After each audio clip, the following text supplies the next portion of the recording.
রাজ্য সরকারের ঘোষিত দিনেই কি পঞ্চায়েত ভোট সম্ভব? এটা কিন্তু এখন লাখ টাকার প্রশ্ন, কারণ ইলেকশন কমিশনের অ্যাক্ট অনুযায়ী কিন্তু যেটা বলা হচ্ছে যে নোটিফিকেশন থেকে ভোট গ্রহণ পর্যন্ত 28 দিনের একটা ব্যবধান থাকতে হবে। এই মুহূর্তে আমাদের সঙ্গে সুব্রত মুখোপাধ্যায় পঞ্চায়েত মন্ত্রী রয়েছেন। সুব্রত, এটা কি সম্ভব? কারণ আজকে ছুটির দিন, আগামীকাল ছুটি, রবিবার ছুটি। যদি সোমবার যদি নোটিফিকেশন জারি করে ইলেকশন কমিশন, সেক্ষেত্রে 26 তারিখে তো ভোট হওয়াটা সম্ভব নয়। এটা আমাদের কাছে গৌণ ব্যাপার। আগে হলো নির্বাচনটা করবেন কিনা এবং সেই সদিচ্ছা ইলেকশন কমিশনের আছে কিনা সেটা দেখার মূল বিষয়। এখন যদি আজকে ছুটির দিন, আমাদের সিস্টেম হলো যেমন আমি মিনিস্টার, আমারও ছুটি, কিন্তু আমি যদি আজকে অফিস করি, যেমন আমি গভর্নরের কাছে যাচ্ছি, গভর্নরও তো আজকে ছুটি, তো উইল অ্যাক্ট। কাজ করলে আবার যদি কমিশনার চান যে তার অফিস চলুক, তাহলে ইজিলি চালাতে পারেন, তাহলে মিটে যায়। কিন্তু মেটানো, নির্বাচন করার প্র্যাকটিক্যাল সদিচ্ছা এগুলো থাকা দরকার। আমরা যেমন বলি আমাদের সদিচ্ছা আছে, কেন বলি? আমরা বলি তার কারণ আমরা যখনই উনি ইলেকশনের কথা বলেছেন, আমরা 100 কোটি টাকা চেয়েছেন, আমরা দিয়ে দিয়েছি আজ থেকে 3 মাস আগে। আমাদের অফিসাররা, চিফ সেক্রেটারি র্যাঙ্কের অফিসাররা 12 বার গেছেন, প্রচুরবার চিঠি চালাচালি হয়েছে। দ্যাট মিনস ওনাদের সাথে ডিসকাশন চিঠির মধ্যে দিই, আবার অনেক সময় কথা বলেও 1 ঘন্টা, 1.5 ঘন্টা, 2 ঘন্টা আমার principal secretary, chief secretary present, past chief secretary এরা সবাই করেছেন। আমাদের প্রথম চিফ মিনিস্টার বলেছিলেন যে শীতকালে হবার জন্য, সেটাতে উনি তো করতে দিলেন না এবং তারপরে শীতকালে হলো না।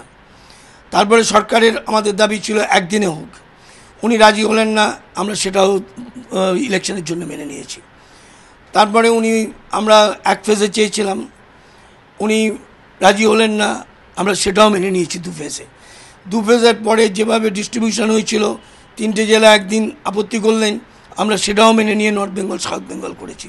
হোয়াট মোর, এখন উনি বলছেন ল অ্যান্ড অর্ডার স্টেটে নেই, 800 কোম্পানি মিলিটারি চাই।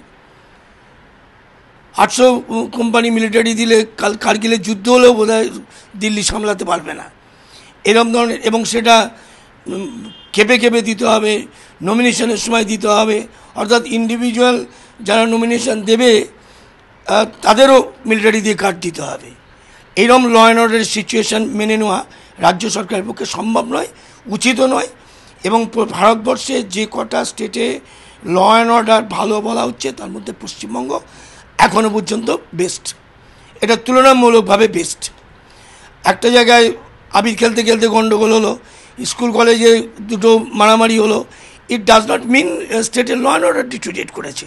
এগুলো সংবাদে আছে ঠিক কথা, কিন্তু law and order of a state এর গ্র্যাভিটি জাজ এইসব দিয়ে হয় না, তাহলে পৃথিবীর কোথাও নির্বাচন হতো না।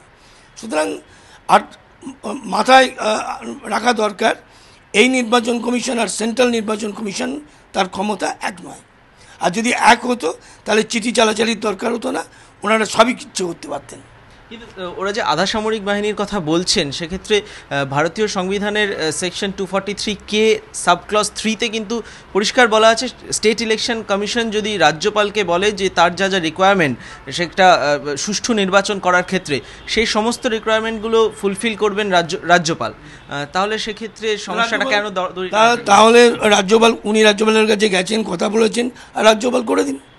আর সেটা যদি না করেন তাহলে রাজ্যপাল করছেন না, আর সেটাই যদি আইনে থাকে, তাহলে আমরা মধ্যখানে করতে আসছি। উনি ডিমান্ড করবেন, রাজ্যপাল ডিমান্ড মিট করবেন, তাহলে আমরা করছি না বলে এই শব্দগুলো আসছে কেন? আজকে রাজ্যপালের সঙ্গে বৈঠক রয়েছেন, রাজ্যপালকে কি এইগুলোই বোঝানোর চেষ্টা করবেন? না, আমি কিছুই বোঝাবার চেষ্টা করব না। উনি আমাকে ডেকেছেন কথা বলবেন বলে, কাজে আমি এখনও জানি না উনি কী কথা বলবেন। উনি যা বলবেন আমি তার আমাদের সরকারের কথা বলব।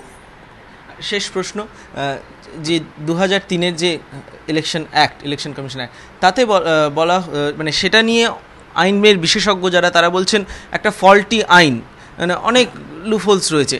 সেক্ষেত্রে এই মানে আপনারা তো পরিবর্তনপন্থী, তো সেক্ষেত্রে বামেদের তৈরি করা এই আইন সেটা আপনারা ইউটিলাইজ করছেন এবং তার জন্যই কিন্তু এত দণ্ড বা দড়ি টানাটানি হচ্ছে দুপক্ষের মধ্যে।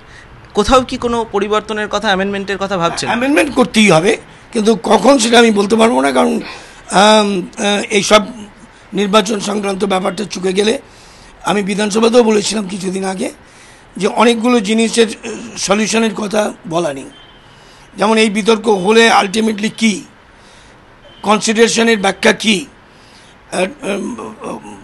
কনসালটেশনের ব্যাখ্যা কী, এগুলো সব অব্যক্ত আছে। এগুলো আমাদের পরে নিশ্চয়ই দেখতে হবে। আর সাধারণভাবে ভারতীয় সংবিধানে যদি শতাধিকবার পরিবর্তন হতে পারে, তাহলে এটা কয়েকবার পরিবর্তন হতেই পারে, এবং সেটা সর্বস্তরে আলোচনার পরিপ্রেক্ষিতে আমরা ঠিক করব। আরেকটা শেষ প্রশ্ন, নির্বাচন যদি ঠিক সময় না হয় সেক্ষেত্রে অ্যাডমিনিস্ট্রেটর বা প্রশাসক নিয়োগ করতে হবে, সেই রকম ব্যাকআপ প্ল্যান নিয়ে কি আপনারা তৈরি? না, আমাদের সব কিছুই প্রস্তুতি থাকতে হবে। আমরা নোডাল ডিপার্টমেন্ট হিসেবে আমরা সব কিছুই পরিস্থিতির আমরা লক্ষ্য রাখছি, যুক্ত আছি, এবং সব কিছুর জন্য আমাদের তৈরি থাকতে হবে। কথা বলছিলাম পঞ্চায়েত মন্ত্রী সুব্রত মুখোপাধ্যায়ের সঙ্গে।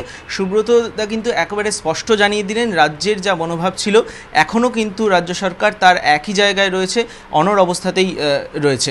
ক্যামেরায় জয়ন্ত বেহেরার সঙ্গে সমিত সেনগুপ্ত, এবিপি আনন্দ, কলকাতা।